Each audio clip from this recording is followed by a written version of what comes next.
Lions club of Karad नक्षत्रतर्फे PDG lion Jagdish Purohit यांचा सत्कार करण्यात आला. वंडर किड्स कराड येथे कार्यक्रम उत्साहपूर्ण वातावरणात संपन्न झाला. लायन्स जगदीश पुरोहित यांनी लायनेज म्हणजे सेवा, नेतृत्व आणि समाजाशी असलेली बांधिलकी याविषयी मार्गदर्शन केले.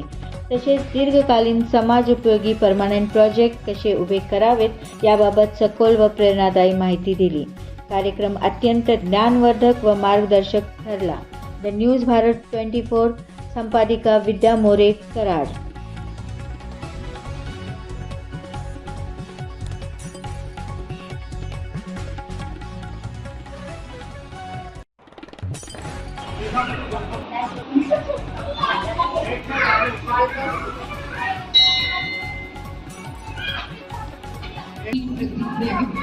आपल्यापैकी प्रत्येकाने जबाबदार नागरिकाची कर्तव्य तळमळीने बजावून सुवर्णाक्षरात लिहिलेल्या या देशाचा तेजस्वी इतिहास हीच आमच्या या कार्याची प्रेरक शक्ती आहे.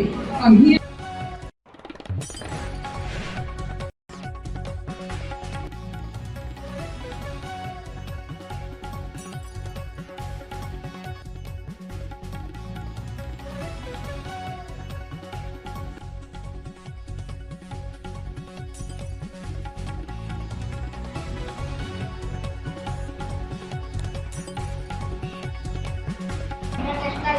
लेवलवर देखील कारण कॉन्ट्रिब्युशन दिलेलं आहे. We are proud and honoured की आज आम्हाला आपला सत्कार सन्मान करण्याची आम्हाला संधी मिळते आहे. आम्ही या आमच्या क्लबमध्ये स्वागत करतो आहोत. थोडंसं आम्ही या वर्षामध्ये जे आम्ही कॉन्ट्रीब्यूट केलेलं आहे त्याला आपल्या वीक टू वीक जे लायन्स इंटरनॅशनल स्कीम आहे आणि त्याबरोबर आता डिस्ट्रिक्टचं जे लोकांनी स्कीम दिलेलं आहे की त्यांच्या गाईडलाईन्सप्रमाणे वेगवेगळ्या ॲक्टिव्हिटीज आम्ही उपक्रम घेतलेले आहेत.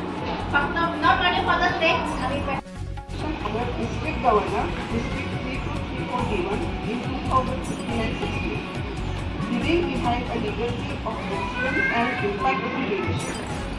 And FDI graduate 2019 and 20. He has shaped and mentored countless leaders as faculty for RLLI, ELLI, GAT, seminars, various leadership schools and training programs across engineering institutions.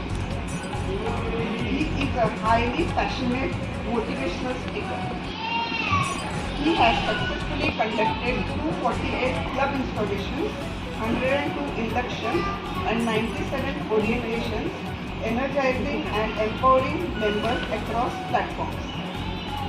His commitment extends beyond leadership into environmental responsibility, having planted 3,668 trees with an impressive 99%. ओरिएंटेशनसाठी मला कार्यक्रम विनंती केली होती.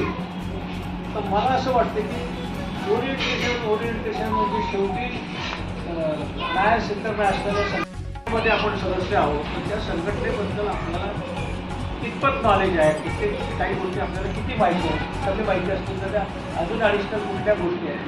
तर या सगळ्याचा एकंदर गोषवार आहे तो ओरिएंटेशन त्याला आहे. मग ते आमचं इंटरनॅशनलचं स्ट्रक्चर काय आहे, आमचे क्लब कसे काम करतात, कधी स्थापन झाली संघटना, कुणी स्थापन केली आणि आता किती वर्ष झाली आणि कुठल्या प्रोजेक्ट्सवर आम्ही काम करतो, आमचे आर्म्स कुठले कुठले आहेत, आमच्या पार्टनरशिप कुठल्या आहेत, अशा अनेक विषयाने ओरिएंटेशनचा कार्यक्रम करता येतो. 100 जवळपास ओरिएंटेशन क्लब लेवलवर केली आहे आणि हा साधारण क्लबची तयारी असेल तर हा 3-4 तासाचा ओरिएंटेशनचा कार्यक्रम आपण पॉवर पॉईंट प्रेझेंटेशन करतो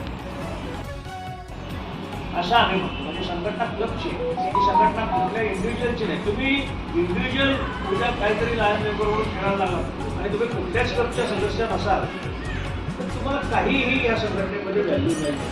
unless and until you have membership of some club तुम्हाला तुमची आयडेंटिटी काउंट केली जाते. म्हणजे असे अनेक आता नवीन एक हे झालेलं आहे की तुम्हाला मेंबर होता येतं पण कुठलाच क्लब नाही. असा पण एक पोर्टफोलिओ इंटरनॅशनल लोकल केला. क्लब नसेल तर मी नाही, मी आहे पण मी मशहूर कराड क्लब नसेल माझा तर मला काही हे नाही. मला समजा तुमच्या क्लबमध्ये असायचं तर तुम्ही परमिट केलं, तुम्ही ॲब्सॉर्ब केलं तरच मी तुमचा.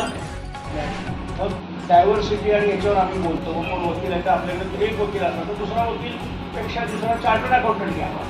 नाहीतर ते 2 वकीलच आपल्या केस लढवायला लागतात. म्हणजे ते हे होऊ नये म्हणून ह्या पद्धतीनं आपण मेंबरशिप पकडतो.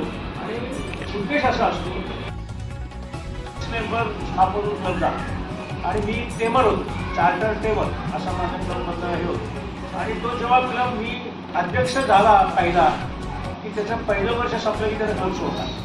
परत दुसरा अध्यक्ष डॉक्टर कोरे इलेक्शनला उभे होते तुमचे आणि कराड क्लबने आमचा क्लब काढला. की इलेक्शनच्या तंत्रात आमचा क्लब फॉर्म झाला. त्याचा उद्देश एकच होता की मशहूर क्लब काढला की त्याचं मत आपल्याला मिळणार, ती टीम आपल्याला मिळणार आणि कोरे डॉक्टरांना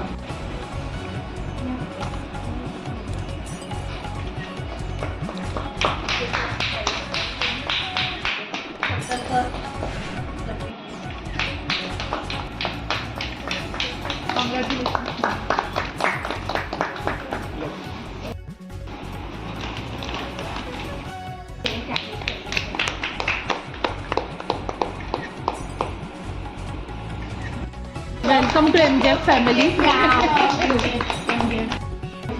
नाही सांगलं पाहिजे पण हो. Create impact. समाजासाठी खूप काय करायचं कारण ते त्या तळमळीने लहानपणीपासून किंवा त्या परिसरात वावरल्यामुळे त्यांना फार. Thank you wonder kids, teaching non teaching staff सगळ्यांना. Thank you all the members for coming and appreciating our self. आणि सगळ्यांना विनंती आहे की आपण स्वतःसाठी एकदा टाळ्या वाजवूया.